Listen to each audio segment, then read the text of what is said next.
So basically, he decides, well, the witch doctor already told him that apparently General Izzy was going to assassinate him by the end of the week or something like that if he didn't do something. So he decides to go ahead and go back to America and get his son.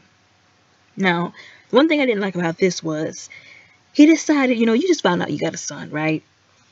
Your first thought wasn't, oh, I should go and get him and take care of him. Well, not necessarily take care of him, but like if I was in his position, I would say, okay, let me go get my son, because this boy has been growing up for X amount of years without knowing that I even existed. I want to get to know him. I want to see how he's doing. I want to give him all of what I couldn't give him the prior 21 years. No, his thought process, or what it seems like, was, I don't want General Izzy to come at me because I don't want that smoke. So I'm going to go get my son so that maybe we can prepare some kind of union, because, General Izzy, he suggested the idea that his son get married to Mika, which is, was Akeem's firstborn daughter. But she was like, no thank you. And it's funny because he was actually played by an artist named Rotimi. I think that's how you pronounce his name. But I think he played on Power or something like that. So I thought that was pretty cool. There was a lot of people in this movie, like a lot of famous people. It's really star-studded. So it was funny to see all these different people come in like rapid session, just showing up. But anyways, so he decides to go back to America to get his son. He didn't even know where to start. That's the crazy part. It's like you're going back to Queens. You know how many people are in Queens? Too many for you to just be wandering around talking about, I'm looking for my son. But the good thing, again, was the witch doctor had drew a picture of him and, showed it to them. And that's what he basically was able to use in order to find him.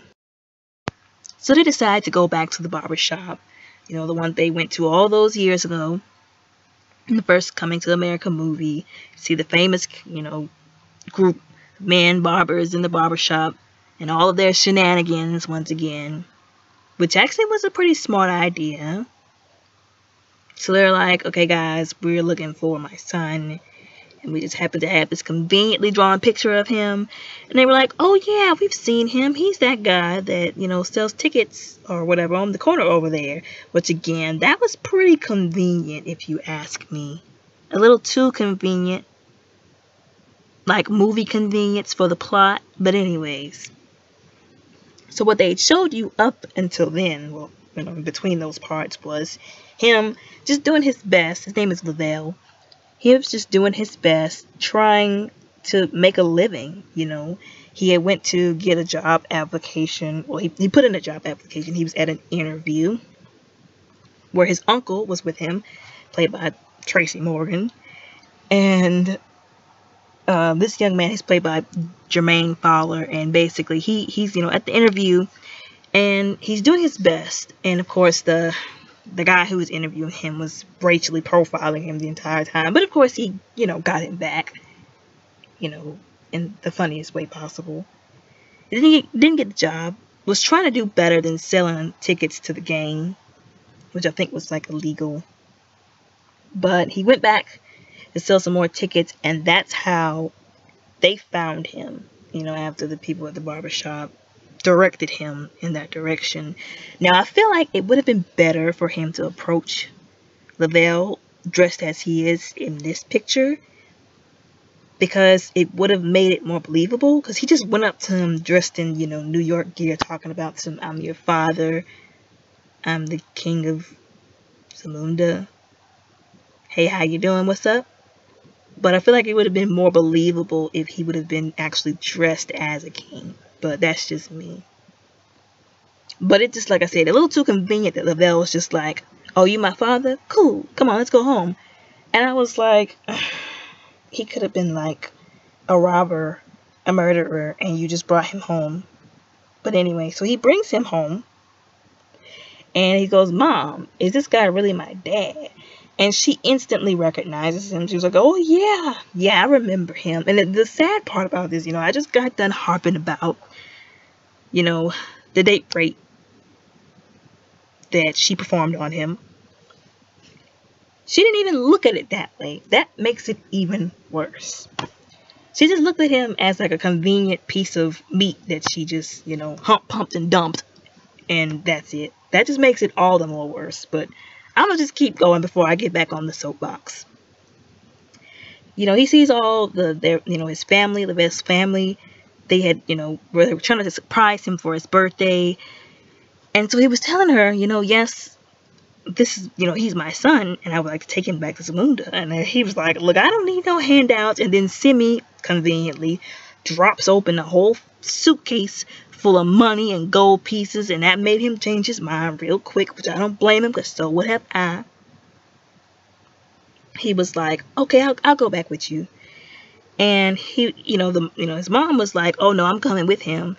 And the king's like, nah, just him. I'm just taking him. And then Lavelle said it straight. He was like, no, I'm not going anywhere without my mom's. And I appreciate that, because, you know, his mom was there for him for point one. She should have been anyway, because what she did. But anyways, I think that was the right thing to do. So one of the things I didn't like about her going with him, despite, like I said, it was good that he was like, I'm not leaving without my mom, because it's my mom, you know, bringing her with me. But the one thing I did not like was, again, I keep coming back to this. After she date raped him, it was like she did that and she got a come up for it.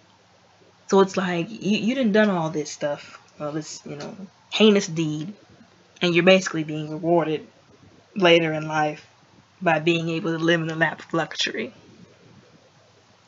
That made me furious. But anyways, besides that, I thought it was honorable, again, for him to say, I'm not going anywhere without my mom. You know, 'cause she looked out for me. She took care of me. So, you know, you taking me, you taking her.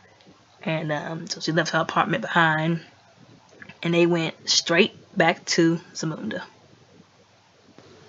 So they get back to Zamunda, and he basically has to explain to his wife and daughters that he has a son that none of them apparently knew about for all these years. And his wife is not happy about it, which is understandably so.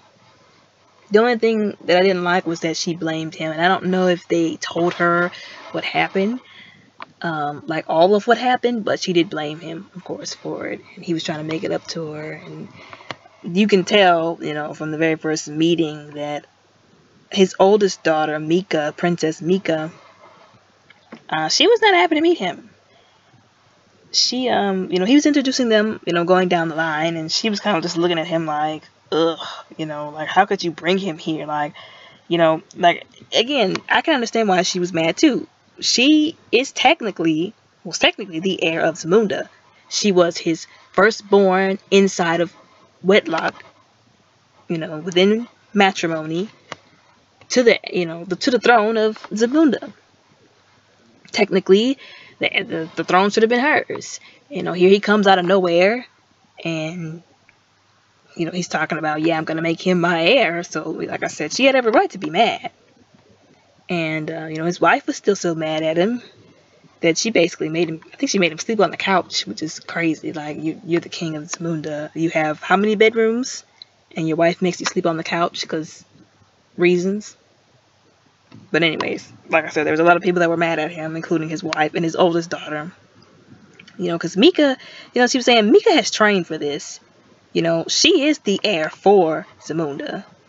And so he was like, you know what, I'm getting it from every side because of my decision to get this boy and bring him back and try and make him my heir.